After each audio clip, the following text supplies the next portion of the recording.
দর্শক 2024 সালের 29 জানুয়ারি গাজায় 6 বছরের একটি শিশু নিহত হয়েছিল। তার নাম ছিল হিন্দ রজব। সেই ছোট্ট শিশুটির মৃত্যু পুরো বিশ্বকে নাড়া দিয়েছিল। তো দর্শক, এখন নতুন খবর হচ্ছে যে ইসরায়েলি ইউনিটের বিরুদ্ধে হিন্দ রজবকে হত্যার অভিযোগ উঠেছিল। সেই ইউনিটের কমান্ডার সহ 5 জন সেনা দক্ষিণ লেবাননে নিহত হয়েছে। দর্শক, এদিকে দক্ষিণ লেবাননে নতুন করে উত্তেজনা বেড়েছে। গতকাল হিজবুল্লাহ এবং ইসরায়েলের মধ্যে যুদ্ধবিরতির ঘোষণা আসলেও আজ সকালে আবার বিমান হামলা চালিয়েছে ইসরায়েল। এতে অন্তত কয়েকজন নিহত হয়েছে। অন্যদিকে ইরানের যিনি পররাষ্ট্রমন্ত্রী সাইয়েদ আব্বাস আরাকচি এবং মার্কিন পক্ষের আলোচকদের মধ্যে সুইজারল্যান্ডে নতুন করে যে আলোচনা হচ্ছে, এই আলোচনায় লক্ষ্য করা হচ্ছে ইরান এবং আমেরিকার মধ্যে একটি সমঝোতার বিষয়, এটা সামনের দিকে এগিয়ে যাচ্ছে।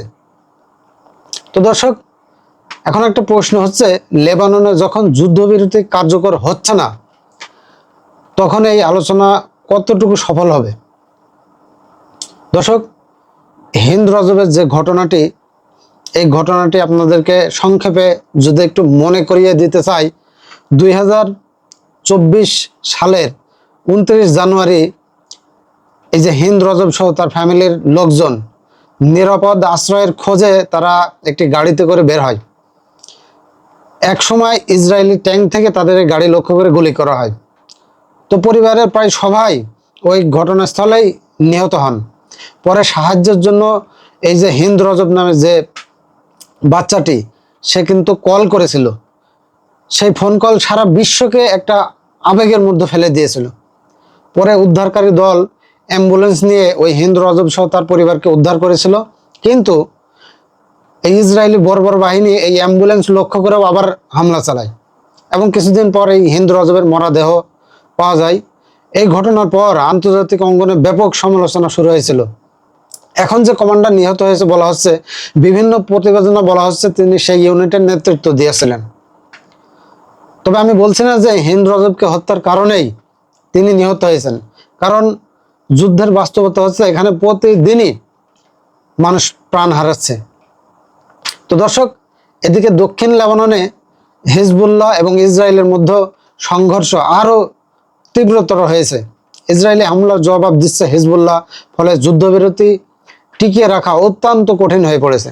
এই পরিস্থিতির মধ্যেই ইসরায়েলের হিব্রু ভাষার কয়েকটি গণমাধ্যম তারা দাবি করেছে যে ইরানের কিছু সামরিক উপদেষ্টা দক্ষিণ লেবাননে একটি পাহাড়ে অবস্থান নিয়েছেন। বিশেষ করে আলী আল তাহের বলে একটা পাহাড় আছে, এই পাহাড় ঘিরে ইরানের এই যে বাহিনী তারা একটা তাদের তৎপরতা বাড়িয়েছে বলে ইসরায়েল দাবি করছে। তবে এই তথ্য স্বাধীন কোনো নিশ্চয়তা ইসরায়েল এখনো দিতে পারেনি।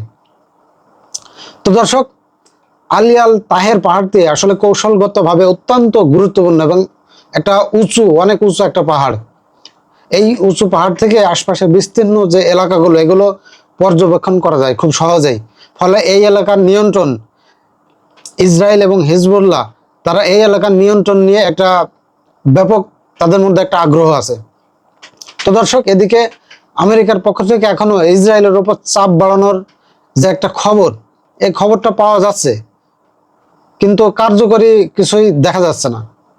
লেবাননের পরিস্থিতি নিয়ন্ত্রণের বাইরে চলে গেলে ইরান এবং আমেরিকা যে একটা আলোচনা, এই আলোচনাটা ভেস্তে যেতে পারে। ডোনাল্ড ট্রাম্প এবং জেডি ভ্যান্সের সাম্প্রতিক বক্তব্য থেকে বোঝা যায় যে এই মুহূর্তে ওয়াশিংটন ইরানের সঙ্গে একটি সমঝোতা করার জন্য অত্যন্ত গুরুত্ব দিচ্ছে।